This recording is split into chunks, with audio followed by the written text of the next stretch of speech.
Welcome to another episode of Cosmic Echo, a Tail Eater podcast. I'm Andrew, I'm Lee. and today we talked to Tom Hatsis. He's an author. He's written three books: The Witch's Ointment, Psychedelic Mystery Traditions, and Psychedelic Magic, a spellcasting. Let's see, Microdosing Magic, a spellcasting psychedelic spell book, rather. A lot of words in that. So yeah. Well, and we talked about the history of psychedelics and a lot of spiritual traditions throughout history. We also talked about the use of psilocybin, microdosing, all kinds of spells and magic and what that actually means for someone who's interested in psychedelics, and talk a little bit about symbols and art. So that's it. Let's get to it.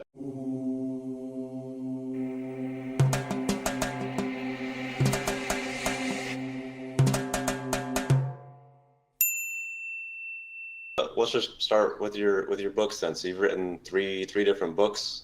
Would you mind giving a kind of a brief synopsis of the first two, the Witch's Ointment and the Psychedelic Mystery Traditions? Would you kind of describe what those are about, and what maybe led to you wanting to write about those topics?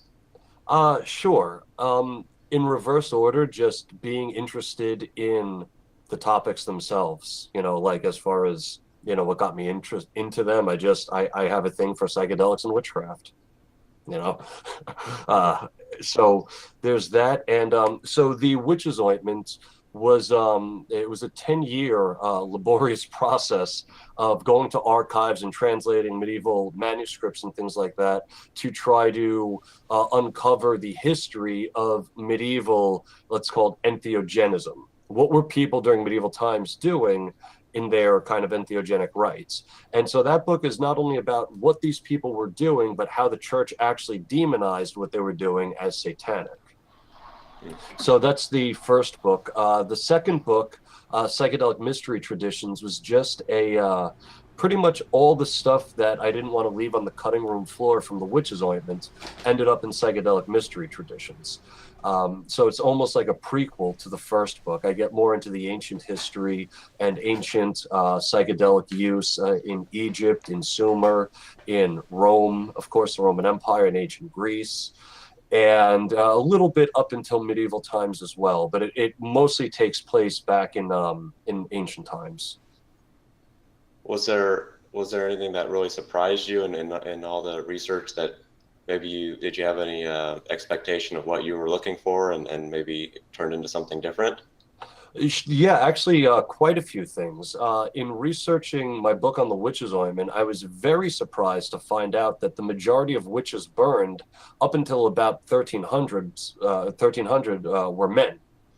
We have in our popular ideas that witches were exclusively women, but if you go back to before what's popularly called the burning times, in which at that time the majority was absolutely women, but before that it was mostly men, because men had, I mean, it was mostly like political ploys to get rid of somebody. Every now and then someone will say, oh, they went after women because they wanted their land. And it's like, poor women didn't have land in those days. Like, what were they going to take from them? Nothing. So they went after the guys first. So that was really surprising for me to find that out. Let's see, what else? That Plutarch actually does record bad trips among Delphi oracles. I was very surprised about that. Apparently, there was one oracle who was so overtaken by the fumes in the temple that she actually had what we would call a bummer, and she couldn't continue with the ceremony, which is, we have this idea in the past sometimes, or at least I certainly did, of, these very just solid priestesses and priests, and everybody could handle their experiences, but it turned out that wasn't always the case. So that was something else that I found to be pretty interesting, that he would even record, oh yeah, sometimes our little psychedelic ceremonies go wrong, and I mean, there's really a bunch of other stuff. Finding out the actual entheogenic history of Christianity was really interesting. That I wasn't let's see how I could put this. I wasn't surprised to discover that there weren't any mushrooms in Christian art. I know that that's like a popular idea. I mean, that I kind of already knew because I'd done some work in that area. But I was very surprised in finding out what Christians were actually doing and finding out that Christians were, in fact, very candid about talking about these kinds of plants. I mean, they talk about cannabis, they talk about opium, they talk about mandrake.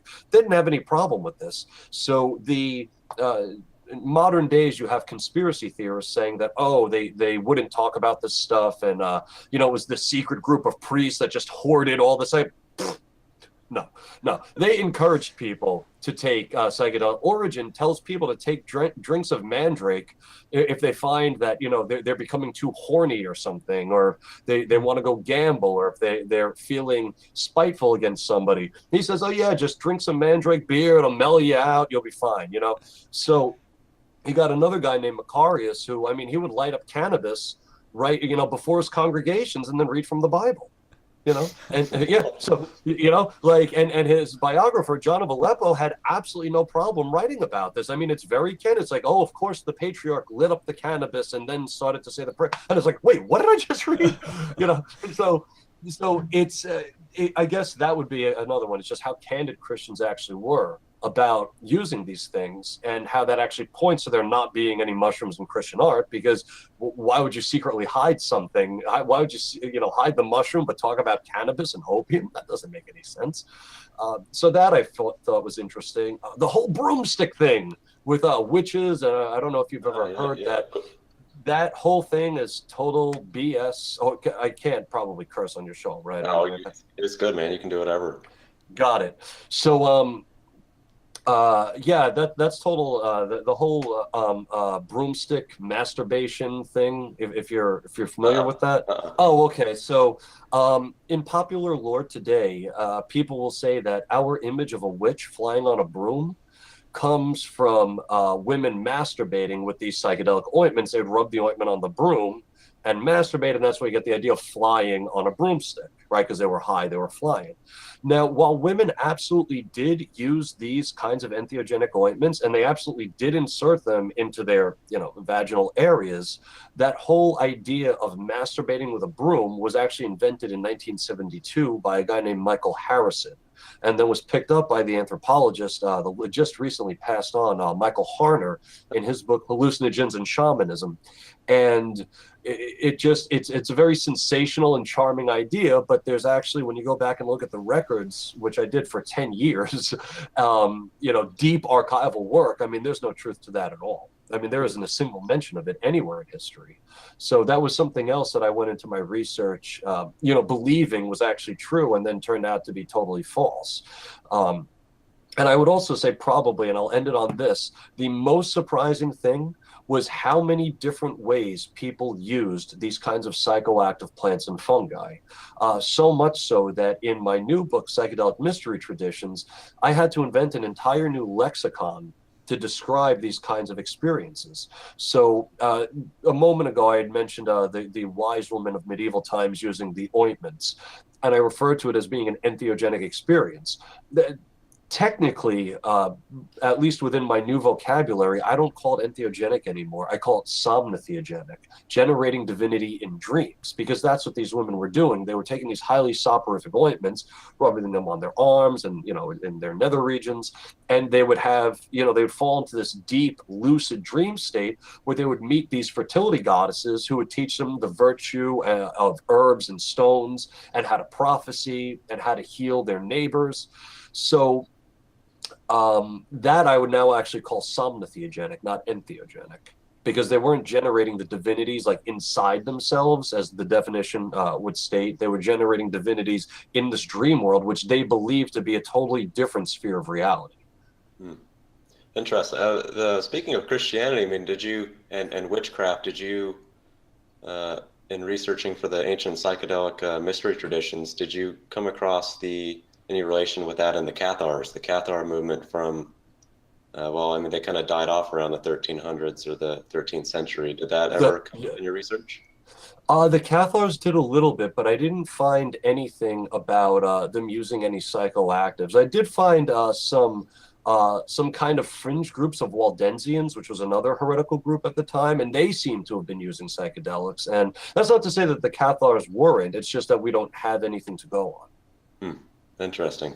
Well, speaking of this idea of somnotheogens, at the Spirit Plant Conference in your talk, you mentioned these 5 interesting terms that came up, and there were these kind of terms that you created yourself, and I was hoping would you be able to describe what those terms are that you've come up, and kind of how you mean that they're how people would use these terms in their use of psychedelics. What do these differing 5 terms mean each, and also how they're also used in different ways? Sure, definitely. So let's start because I mentioned the somnotheogen. So again, to mean generating divinity in the dream world. And you have medieval wise women doing that. Now, in the ancient world, as I get into with psychedelic mystery traditions, you also have people going to temples of Isis, and also Asclepius for that matter, and drinking opium potions. So not for its euphoric effects, even though they did recognize the euphoric effects of it, but rather the opium served as this kind of like spiritual gurney to carry you into the dream world where you would meet Isis, and then she would heal you in your sleep or give you instructions on how to heal yourself once you wake up. So that would be one way that people were accessing these spirit realms in a somnotheogenic way, going to these different temples. Another way would be as the counterpart to entheogen, meaning generating divinity within, I also have extheogen, generating divinities outside the self, because in a lot of cases, especially in ancient and medieval records, you have people invoking different spirits or aeons or daemons, as they were called at the time. And that's not generating divinity inside yourself. You're generating a divinity outside yourself. And I mean, even today, I have friends that, will eat mushrooms and go looking for UFOs. They're not generating those aliens inside their bodies. They're hoping to, pierce the veil and, have some kind of interdimensional experience. But that really can't be called entheogenic. It's extheogenic, generating divinity outside the self. You also have, entheogenic, extheogenic, somnotheogenic. There's also the using psychedelics in magic, which I call the pytheogens. And this, in the ancient world, for every kind of magical operation imaginable, there was a way to use pytheogens in it. A lot of it goes to love magic and erotic magic and sex magic. They'd feed each other opium or mandrake or mushrooms or cannabis, just kind of get you revved up, to get laid. It's kind of like we would call it recreational today, but it was magical recreation. You also have people using things like cannabis to prophecy, things like opium to prophecy, things like mandrake to necromance, at least according to a guy named Albertus Magnus in his book De Vegeta Biblius. He talks about necromancers using henbane, and that's how they would call up the dead. You have Scythians in the ancient world using cannabis to call up ghosts. So all of those ways would be extheogenic, generating divinities outside yourself. Would be pytheogenic, using psychedelics in magic. And again, it's rough because there are overlaps. Yeah. There are certain operations that it's like, well, is that extheogenic? Is it pytheogenic? Like, it's too bad we can't ask the person that was doing it. That's it's you'll get those overlaps. But then there was, I had pointed out actually at a Spirit Plant Medicine conference that it's like everyone in the room that was there, it was about 500 people, agreed that psychedelics enhance creativity. But there's no word for that. Like, what is the word that means using, so I came up with poetogen, using psychedelics to enhance creativity. And again, we have evidence from as far back as the Neolithic age, with the Tassili caves in eastern Algeria. There's that famous, for lack of a better term, called the bee shaman holding the mushrooms in caves in, I believe they're in southern Spain. They also show, mushroom iconography.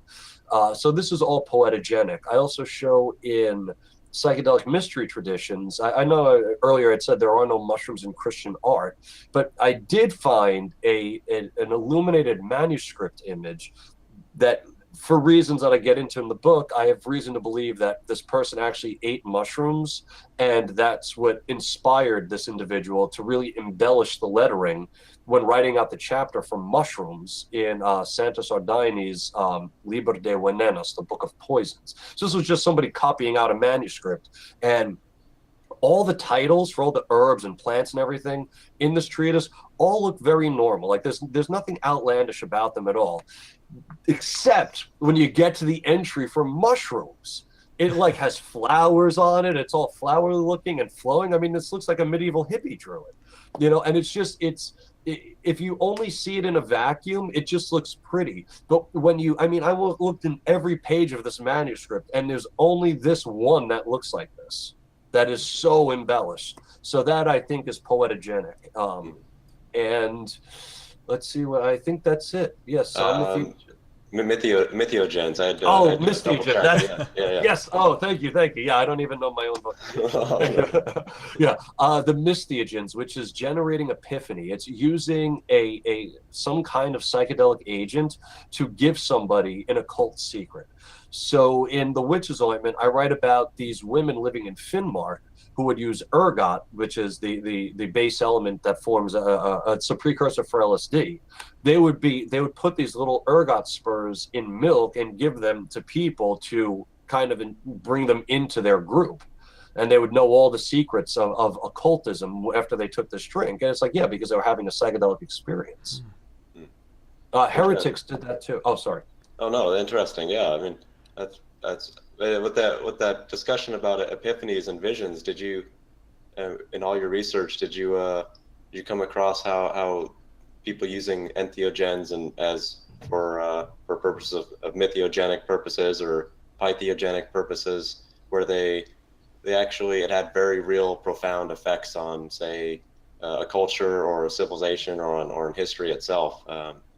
Absolutely. I would say that the rites of Eleusis in ancient Greece, and I go back and forth. Sometimes for me, the rites are mystiogenic. Other times they're extheogenic, because the truth is they were both, really. So we need a new word for that, because they were extheogenic because you were supposed to have a vision of Persephone rising. So it's visionary, you know, a deity rising outside yourself. And it's mystiogenic in that in seeing Persephone rise, you have an epiphany that life is continuous and goes on and that there is no death. So definitely the rites of Eleusis would be probably the smoking gun of what a mystiogenic or extheogenic, however we want to define it, experience in the past looked like. Now, of course, it wasn't the only one. There's the mysteries of Trophanus, which Pausanias,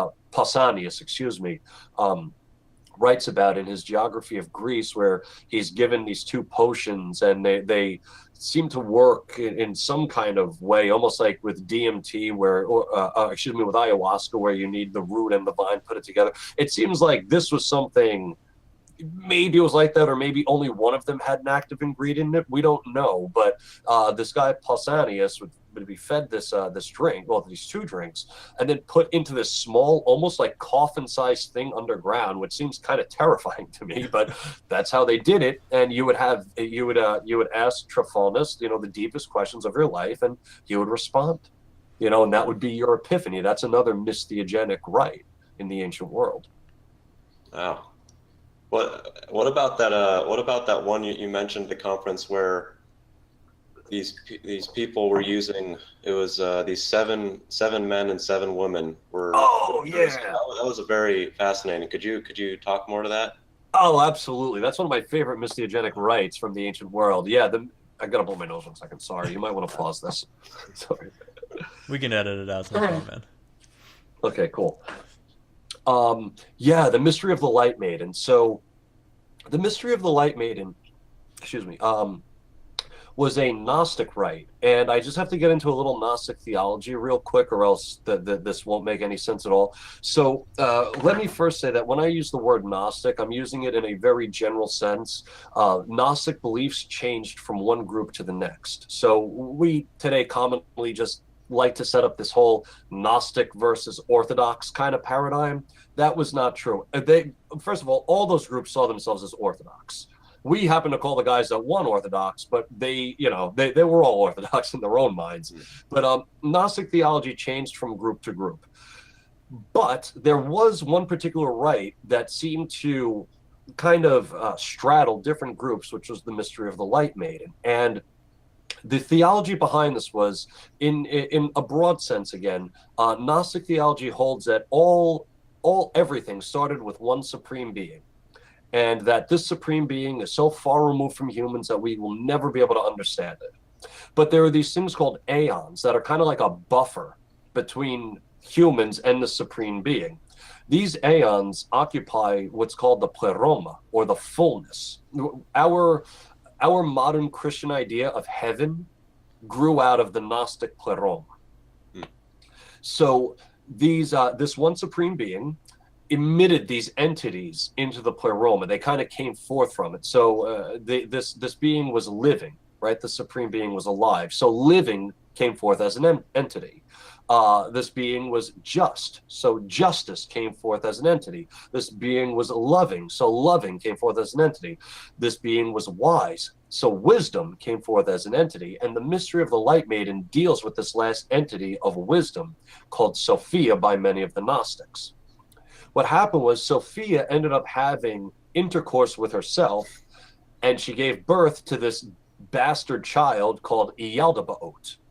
Now, Yaldabaoth is what the Gnostics would call the Jewish Yahweh. That's why it kind of sounds like Yaldabaoth sounds like Yahweh.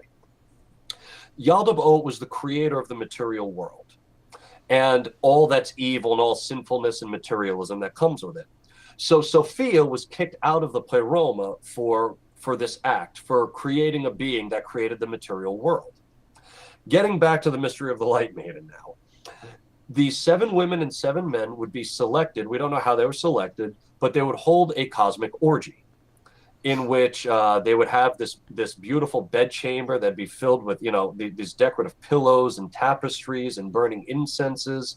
And in one of the odes, one of the Gnostic texts called the Ode to Sophia, you can translate one of the incense names to Indian leaf, which was a common name for cannabis at the time. And the historian Chris Bennett has shown very good evidence in his book Cannabis and the Soma Solution as to why there's good reason to believe they're talking about cannabis.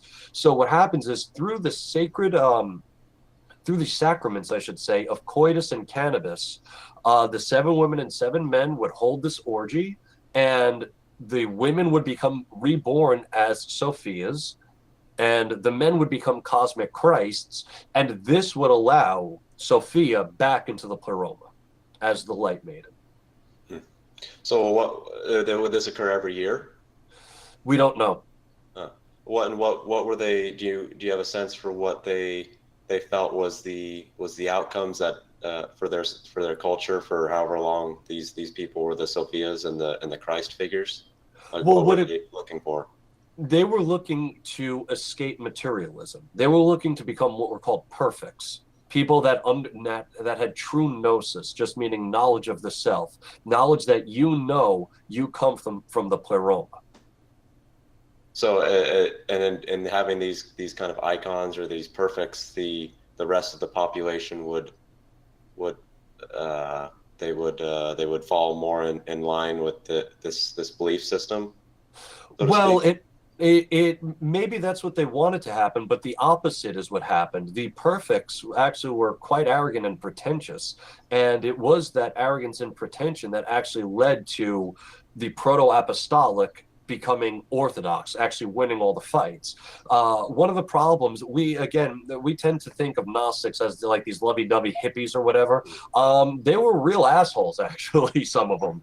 Marcion was quite misogynistic too, and so were several others. And they really kind of drove people away. They were telling too many people, look, you have not reached gnosis, you are not one of the perfects, you're not one of us. And then you have the proto-apostolic, who later became the Orthodox, saying, hey, fuck it, we'll take you. Hey, come to our club. Yeah, we like you just the way you are. Come on in. and that was it. That's how the proto-apostolic won. The Gnostics shot themselves in the foot. I mean, let me just say, their rites and mysteries were far more fun than anything the proto-apostolic were doing. But unfortunately, just having that kind of exclusivity, I mean, they chased everyone away, and so everyone went away.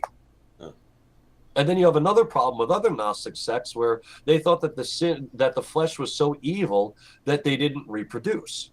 So you have this group that are not creating new members, and they kind of have a position that's going to not attract many people. It's like, oh, I want to join your club. Okay, well, no more getting laid. Oh, fuck it. Let's see what the other Gnostics are doing. You know what I mean? It's like, let me see what else is going on. I'm not going to join you guys. Like, I want to go have fun. Oh, and what about so what about all these? You said Sumer and of course Egypt, and did you come across? I mean, I'd love to hear what you found from some of the really old stuff like Sumer or Babylonia or anything. Sure. Okay, so one of the cool things, getting back, not in Babylonia but in Assyria, their verb to smoke is actually kanabu. Cannabis, where we get cannabis, which, linguistic evidence is really tricky, especially in the ancient world, but that's pretty cool that it gives credence to Bennett's hypothesis that people really discovered cannabis probably just because they were looking for something to throw onto their fires. They just needed some kind of plant matter, and they threw it on their fire, and it smoked up, and the flowers ignited, and everybody got nice and high, and it was great. And so it seems as if the Assyrians actually named their verb to smoke after the plant itself, or rather reverse that, named the plant later off of their verb to smoke, meaning that came first, which is kind of interesting. There's also these pipe cups from the Bronze Age that are really cool that actually still have resins of cannabis inside of them. There's also the soma vats. People will often mistakenly still go back to Robert Gordon Wasson's hypothesis that soma was the Amanita muscaria mushroom. The problem with that hypothesis is that archaeologists have uncovered the actual temples, where the Vedic temples, where the soma was mixed, and they still have the vats, and those vats still have resin in them. And they scraped the resin, and they tested positively for cannabis, opium, and ephedra. Wow. So we know what soma was. It was a mix of cannabis, opium, and ephedra. Ephedra, I mean, that's a ingredient in cough syrup. Is it? Is that ephedrine? That's ephedrine. Okay, different. Ephedra is kind of like a mild stimulant. Okay, where would that have come from? Oh, I don't know. One of the things with the ancient world also, there were very extensive trade routes, and you had people going from here to there, so, all over the place. So even if something wasn't available in one place, it could be imported. I mean, anywhere, really. I mean, the Mediterranean was a hotbed of this kind of trading activity. As far as you'd mentioned Sumer, we actually have evidence called the Uruk vase, which the Uruk civilization had predated the Sumerians, and this vase shows the mysteries of Inanna's rise from the dead. Inanna was their version of the grain goddess, the great mother that in Egypt would be called Isis, in Greece would be called Demeter. In Sumer, she was called Inanna. She was the original one, the original Earth Mother.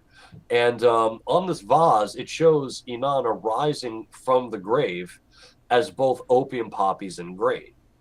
So she had something to do with this. Now, we don't know what she had to do with it, because we only have two fragments of anything written about Inanna. One is Inanna's descent into the underworld, and another is Inanna and some magical tree. I forget the name of that magical tree, though. And neither one of them mentioned the opium or grain or anything. So we're just very lucky to have this vase that somebody at somewhere associated opium with Inanna. We don't know how, we don't know what it was all about, but this guy thought so, because it's blazoned right there on the vase. And the symbolism of grain and opium is found, and I get into it really deeply. I'm pointing at my book because it's back there, but I get into it really deeply with psychedelic mystery traditions, and how this tying together of grain and opium can be found all over the ancient world. In fact, in a certain part of Greece was actually called Poppy Town. That's how crazy they were about their opium. What was the oldest tradition you came across that we have any kind of evidence for? Inanna, the rites of Inanna. Yeah, with the and again, it's a shame because we have no idea how the opium played into this religion, but it certainly did. I mean, again, it's right there in the vase that it did. Wow, that's really interesting. Well, maybe shifting course to your it's your most recent book, right? It's the Microdosing Magic, a psychedelic spell book, right? Oh yeah, cool, yeah. Well, I wanted to, before maybe we get into that a little bit more, because I'd like to talk about psychedelics in general and psilocybin especially, because that's kind of it's in the news a lot lately. It's a lot of research. Wanted to get a feel for some maybe what, especially because it's going to be a choice that a lot of people are going to have soon, whether it's legal choice or they find it on from someone, their friend, or whatever, they grow it themselves, however they choose to get it.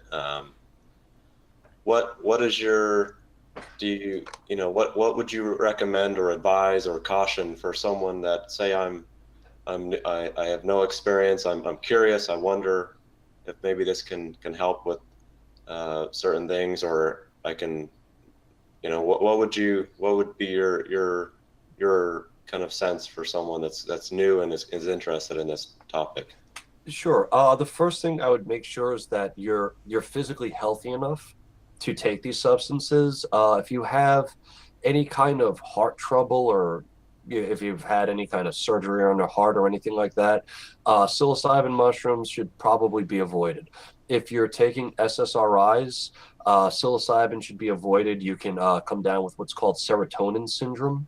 And it's not lethal or anything. It's not deadly, but it's unbelievably unpleasant. And if you have a family history of mental illness at all, you should probably stay away from this stuff. And also, if you're not sure about them, you probably shouldn't take them. Other than the health things, if you're physiologically safe to take psilocybin, but you're just mentally kind of on the fence, then don't take it. That would be my advice. What does it mean to be unsure? Well, if you're like, oh, I don't know, should I do this? Should I, like what do people think? Like, what about, no. If you're not sure, if you're questioning doing it, don't do it. It's interesting about the mental health, because that's what a lot of these things are being used for. And you're saying maybe don't, if you have a mental health condition or it's a history of it, maybe be more cautious about it. I would say, yes, serious mental health condition, something like if you have a family history of schizophrenia. That's what I mean. As far as other things like depression, psilocybin has been shown very effective in combating depression. So that's a good point. I'm glad you made that distinction, because there is that difference there. So say someone with depression. I mean, are there any risks involved from taking? Well, let's talk about some of the levels of using psilocybin, for example. How could you go over those briefly? In your book, you talk about the 3 different dose levels. Would you? Sure. Absolutely. So you have what's called the microdose. I call it a vitamin dose because it kind of answers that question of how big should the dose be, because everyone always asks me that. How big is a microdose? Well, it should be vitamin sized, meaning you shouldn't feel it in the way that when you were a kid, did you ever take Flintstone vitamins? No, I know what they are.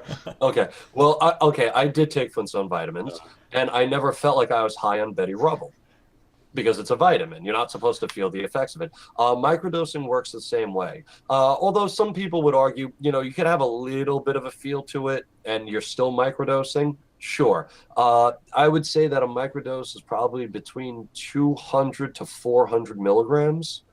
And the size after that is the threshold dose, which is my favorite dose state to at least to perform psychedelic magic in. And that is, I call it the threshold dose because you're literally standing in the threshold of having a psychedelic experience. It's like you have one foot in this world, the other foot's in the pixie world. And it can be a very challenging space to be in. I mean, your psyche is being cut right down the middle. So, it's challenging. It really is. But I personally, I kind of like that space. And then there's, of course, the psychedelic dose, which is, both feet are in the pixie world. And then there's the hero dose, coined by Terence McKenna, where he was referring to 5 grams of dried mushrooms as the hero dose.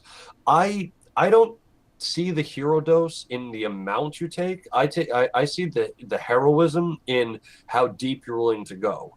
And what I mean by that is that, so anyone of your listeners who reads my book, Microdosing Magic, will find out real fast that I love mushrooms. They're absolutely my favorite medicine to work with, like no questions asked. But I have gotten far deeper and had far more profound experiences with little milligrams of 5-MeO-DMT. So it's like, I dare I say, when I took my second ayahuasca journey, counted as a hero dose, but it certainly wouldn't measure up to 5 grams of mushrooms or more, and yet it took me deeper than any mushrooms have ever taken me. So I measure, the heroism by like how willing are you to just get really fucked up by your own psyche? Well, what would you either personally or generally, but I guess we're talking about you here. So, what would be suitable goals that if you had to imagine goals for each level, what might be good goals to aim for with each amount? Yeah, that's going to change from person to person. And I should also say, I don't actually ever microdose. I'm always threshold dosing or higher. But for safety reasons and for people that are just, getting into this and they're, curious about it. And on the yes side of the curiosity fence, it's, microdosing is pretty safe. And I'm sorry, I totally forgot where I was going with that. You'll have to excuse me. I just brain farted. I was just asking, like, what might be, if someone's, considering, okay, I know I want to take them. I'm interested. Oh, the goals. Yeah. The goals. What should someone want to achieve out of that? Yeah. Well, with microdosing, again, it depends on what it is you're going for. So, like, I have in my book, I talk about dose symbol cycle graphs and actually, having a magical intention behind your dosing. So I would say that it really depends on what is the intention you're trying to get out of this microdosing practice. And I use different Germanic runes and sacred geometry in the book to kind of make out microdose schedules. I wish I could had a copy near me. I could, hold it up, but I could find one. You have some very interesting charts. So this is my favorite right here. You've got this. The upside down egg. Yeah. So a good goal for that one would be to just do the exercises every single day. And that one has some pretty tough exercises. The microdose spells to unasshole yourself chapter. Yeah, because I kind of feel like everybody could use a little unassholing. Really. But so the idea is to just the goals that you have for each dose level are just the goals you set for yourself. I have a very loose kind of program because I don't ever want to make it feel like no, this is my way. You have to do it my way. No. Do the, use the symbols and use the magic and use what is right and comfortable for you. And you'll get the most out of your microdosing practice. If you're using symbols that don't resonate with you, then you're probably not going to get much out of it. And it could be anything. Hell, if the golden arches of McDonald's resonate with you as the symbol of empowerment, then you should be, dotting out the golden arches on a symbol cycle graph and taking your dose that way, and, thinking about Big Macs and meditating on milkshakes or whatever, whatever it is you want. But that's the whole thing about it, is it's just getting your mind and getting just your focus and your intention into that space where you can make real magic happen. Whatever it is. Yeah. Like I did creativity magic in this book, to write both these two books. And, I used a certain, it's weird to say because it's called the moon cycle, but I don't mean it like, like the moon cycle. It's just, it's in the shape of a moon. And on those days, that's when I would take my dose and do the creativity kind of spell casting on myself, as well as taking the dose. And my goal was to finish 2 books this year, and I did. So, talking about magic and spell casting, what might be, because those for some people that might be like an abstract concept. It's something we've kind of lost touch with. What does that mean, and what might be a real example of what, how you might be cast a spell on yourself with this purpose in mind? Sure. So the first thing I should say is, with my particular system of magic, you're always casting spells on yourself, never on anybody else. It's always so that you can be the most authentic form of you. You are a microdose of the cosmos. As Carl Sagan famously said, you are the universe trying to know itself. So what these spells are designed to do is more get you deeply in touch with yourself, who you are at your core, and bring that authentic person out into the world. I don't think that answered your question at all. Well, so yeah, I mean, that you did, but and so what might be a tangible example of how you might manifest that magic in using these? Well, one, I would say finishing 2 books was a good thing. 2 was, I have a story in Microdosing Magic about when I was going for a walk on this like snowy, sludgy, rainy day, and this guy actually swerved, into a puddle, totally to be an asshole, and splashed me with water, and he was very successful. And so I'm now covered in freezing cold water. And I was only a few, maybe, 20 yards from my front door. So I decided to go home. Oh, I should say one part, though. Because he went and splashed me with his water, he actually lost control of his car and ended up crashing into another parked car and dinging. So my first thought was, I yelled out to him. I said, "That's what you get for fucking with a witch," And so then I went back to my house to change, and I'm like, oh, good. This guy just there's people, gathered around. I'm like, I'm going to go rub it in this guy's face that he was just like, that's karma, buddy. And, but as I was changing my clothes and putting dry socks on, I had this epiphany. I was literally going through a microdose on asshole spell casting session at the time. And it was weird because we tend to have this thing where, well, somebody, disrespected me. That means I get to disrespect them back now. Like I now have full range. I have total immunity because this guy did this to me. Well, that's just egotistical bullshit. It really is.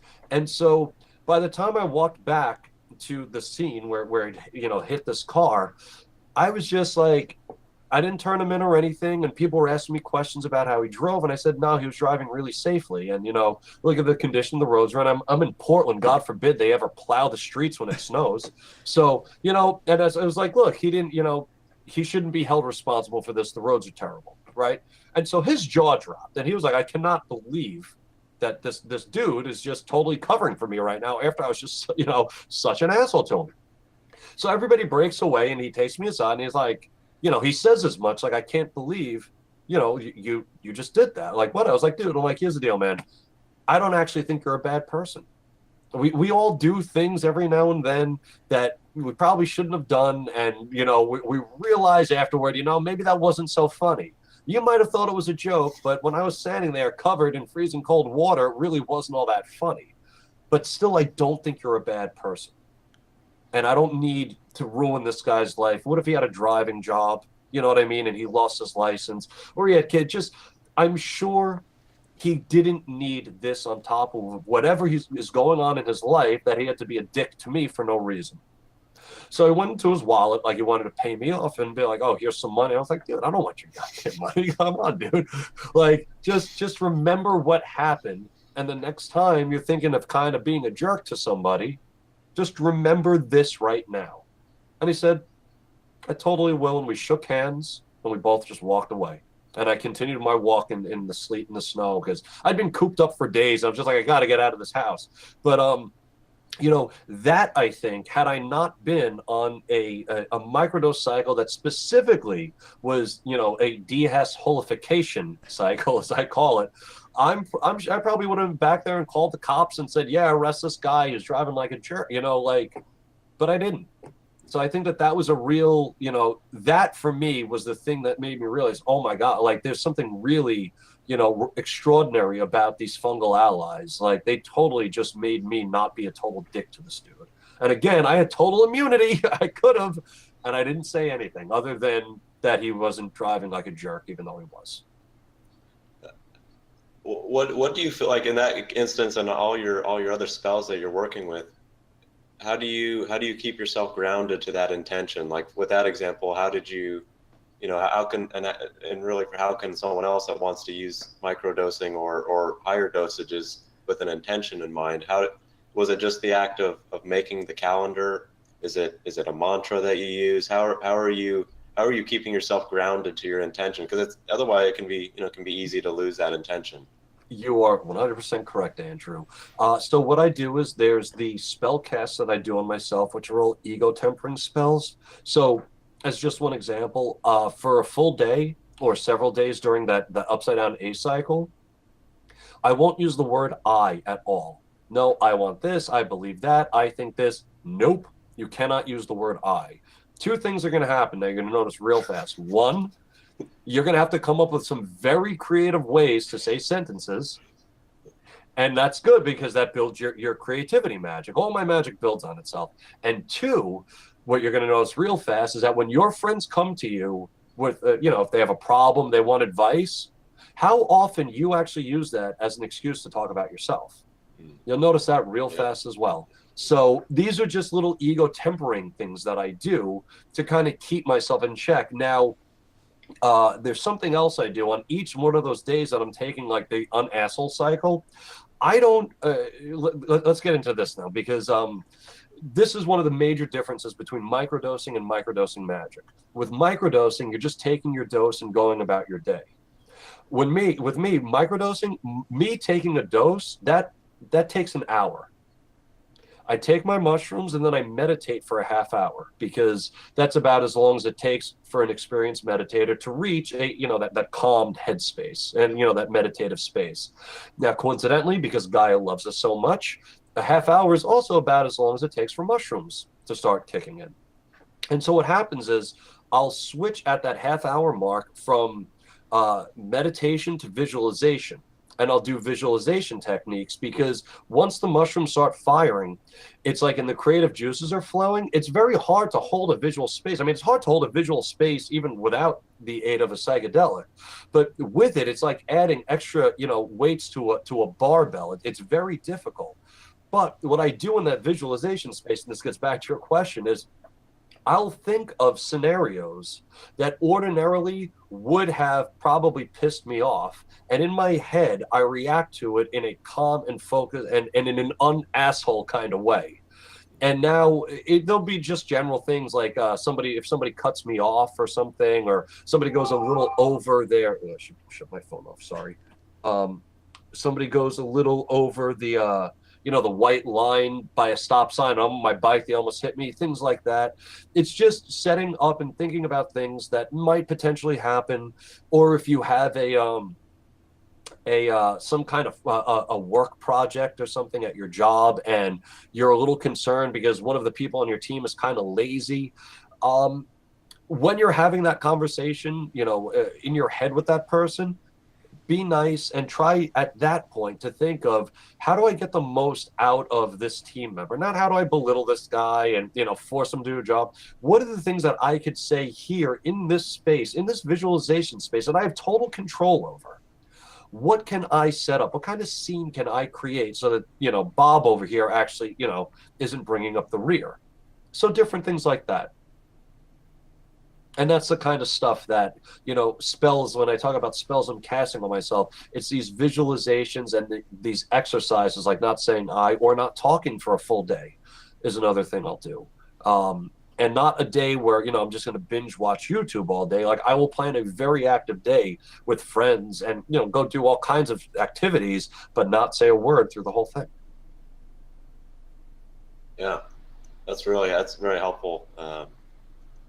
Well, so there's a lot of other spells in your book besides just mushrooms. I mean, would you be up for kind of talking about maybe one or two of the just offhand? I mean, there's some that were sexually oriented. There were some that involved mandrake and cannabis, and sure. I mean, I'd love to just share a couple other random spells with people, because there's quite an eclectic mix in there. Sure. Let's talk about everybody's favorite, the witchy baptism. This one, it started off. Sorry, this stupid phone. The witchy baptism is a way to determine, because some people like, how do I know if I'm drawn to the craft, or I feel like I'm a witch, but I don't know. This is a great way to tell if you are truly a witch or not, and it's also a great just cleansing spell, and it's called the witchy baptism. And what you do is you eat a large meal, usually heavy in protein. For me, I just sorry. A meal heavy in protein. So for me, that would be a big greasy bar burger and an IPA. The point of all this is for a back end purge, essentially. So what you do is you have a pretty heavy meal of heavy protein, and I'll go into the woods, and you use leaves and sticks and twigs and stuff, and you make a big circle on the ground, and then you draw out a star, making a pentacle, in the circle. Then you dig a hole in the middle of the star. Then you roll around on the ground, getting all the dirt, all the debris, everything all over you. Get as muddy and dirty as possible. Then I get up, or I should say I take all my clothes off, socks and shoes included, totally naked, rolling around on the ground in the woods, because I'm a healthy person. No. So then all clothes off, you squat over the hole, and you smoke a bowl, because cannabis, loosens everything up, and you just defecate into that hole. You create art with your shit. And then you go, hopefully find yourself a river. I usually do it by a little stream, and I wash myself off in the stream and just get all the gunk and everything out of me. And it's just a way to kind of cleanse yourself. I should say, go there with an intention. I totally forgot that part. Excuse me. You have to go there thinking of something that you're trying to just kind of undo about yourself. Maybe it's a habit you're trying to give up. It could be very useful for that. And just making art out of the most, disgusting thing about you, your poop. Yeah, that was a pretty interesting, vivid spell. When I read that part, it was interesting. Yeah. Cool. And there's the part two, the sunshine up your ass. So there's the part one is the witchy baptism. Part two, sunshine up your ass, is then you get yourself on a rock as best you can, again, stark naked. You bend over and you just open up your cheeks as much as you can, and you sing songs to Apollo about having sunshine up your ass, and you just let that sunshine just fill up all that space that you just emptied out. What is that sunshine part? What do you feel from that? Just the love. Yeah, I mean, it's being out in the sunshine. I mean, it's beautiful. I mean, just that alone is good for your your mental well-being. So the way I see it, laying out in the sun is good for you. Taking it up the ass from the sun has got to be much better, right? That's the logic. So, it's very, very symbolic. Very symbolic. Interesting. And there's a song I'll sing about it, about having sunshine up my ass and things like that. Yeah. Cool. Well, I mean, I think I have a personal interest in symbols, so I mean, I think if it's not too, open up a question, I think the last question I wanted to ask was, what's a personally a very important symbol to you, and that maybe you could share with others, that it might be helpful for them, the connection with it. So for me, the my favorite is, and this is going to sound so cliche, but it's true, so whatever. Is the pentacle. I got this wooden one hanging up here, and yeah, it's got some amanita mushrooms hanging on it too, so it's a little difficult to see. Yeah, I actually got a little more. Hold on, we go foraging, so I got some more amanitas right here. Oh, wow. Yeah, um, but where were we? Sorry. Well, the symbol of the pentacle, what does that mean? Yeah, the pentacle. Yeah, sorry. So for me, the meaning of it has to do with a Kabbalistic principle. Now, this is not going to resonate with some of your listeners that are into magic because I've totally overthrown. Excuse me, not overthrown, but I've ignored previous systems. My magical system, I developed myself over a lifetime. So there are certain things about it that don't actually jive with other magical traditions. And one of them is my obsession with the pentacle, because I mix a Kabbalistic principle called the law of natural governance onto the pentacle. The Kabbalistic law of natural governance is it's a spell you cast on yourself, and it simply states that we are all born onto this land, obviously. And in between ourselves and our land, there are three other points. There's the land is point one, there's the community within the land. So for me, that's the Psychedelic Renaissance. Then there's your friends, those people within the community. So for me, that'd be guys like Chris Bennett, Cody Nakoni, Rishta Dean, Martin Ball, a bunch of others. Then there's your family, which we all come from. And then there's yourself. So you have the there it is. Land, community, friends, family, self.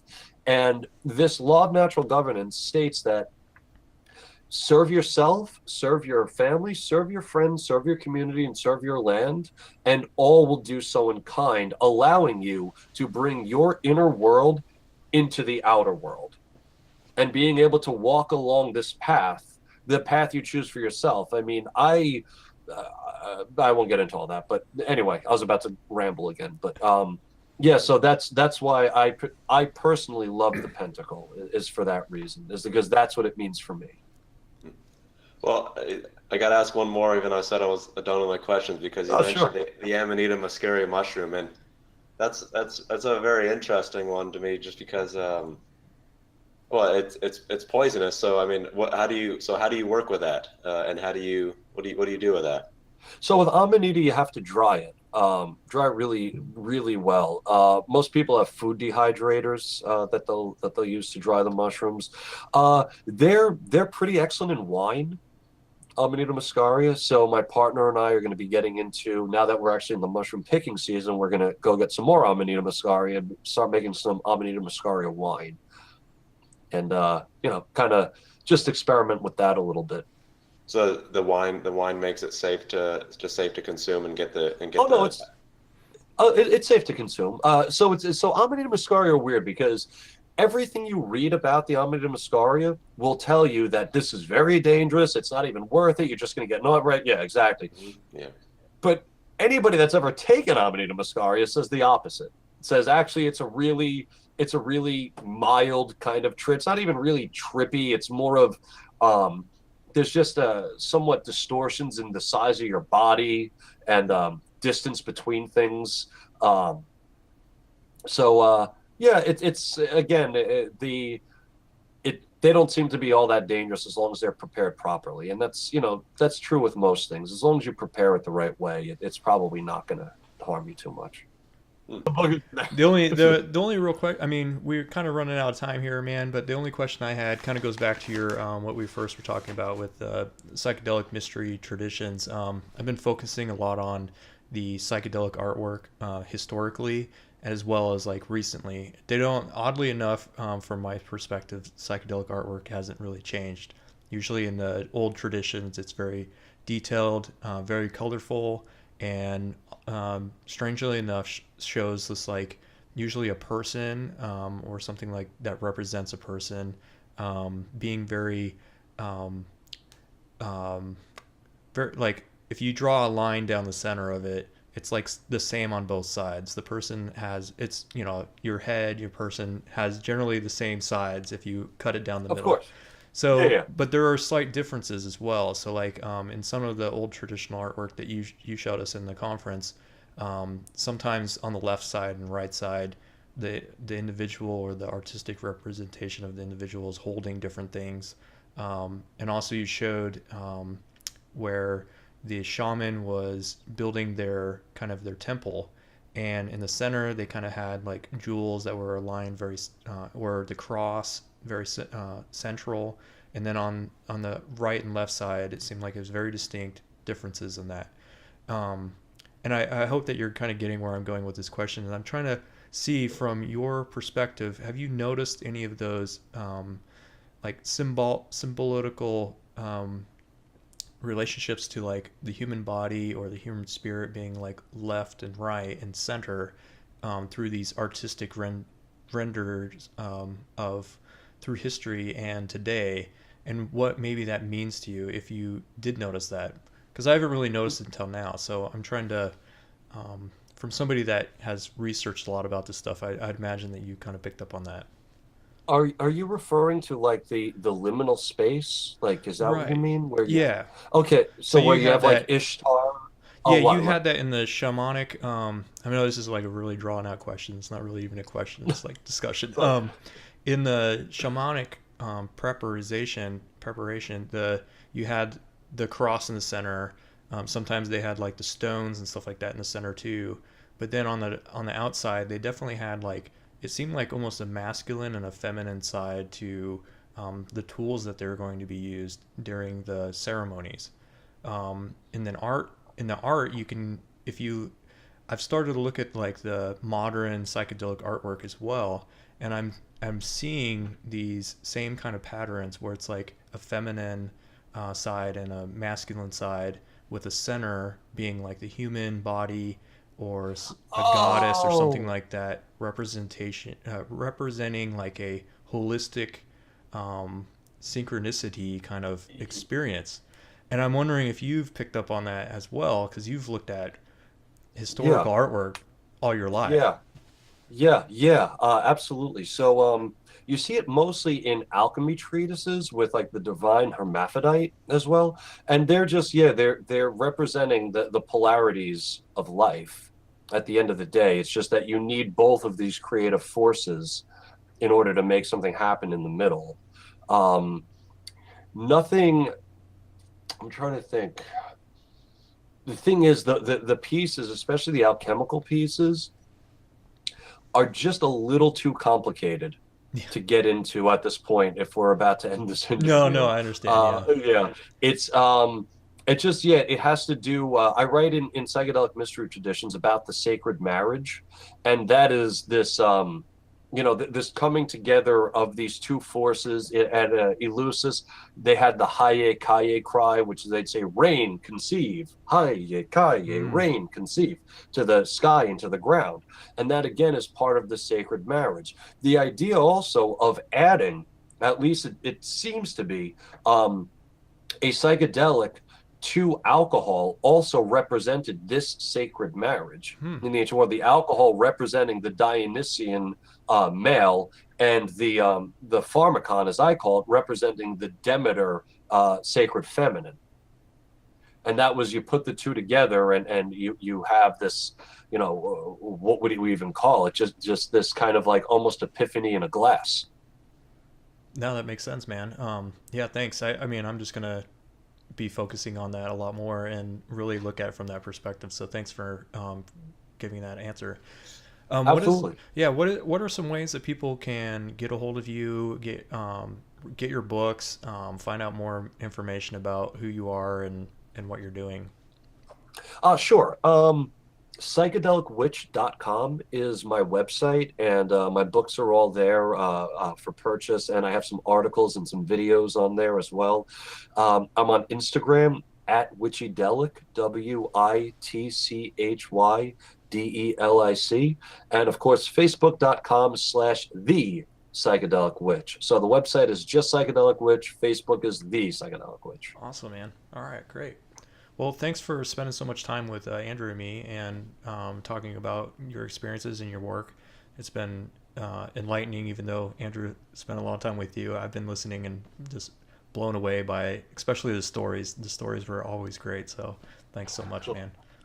Oh yeah. Oh yeah. Anyway, thanks a lot, Tom. Yeah, it was really enlightening. I really enjoy your work because of all the symbols. It's kind of Cool. inspiring for me, man. And I met you at the end of the conference. It was cool, man. It was, Yeah, I was gonna say there's a familiarity to your smile. There's like there's so, no seriously there are so many people that it's a little tough to keep up sometimes. Like it's a lot.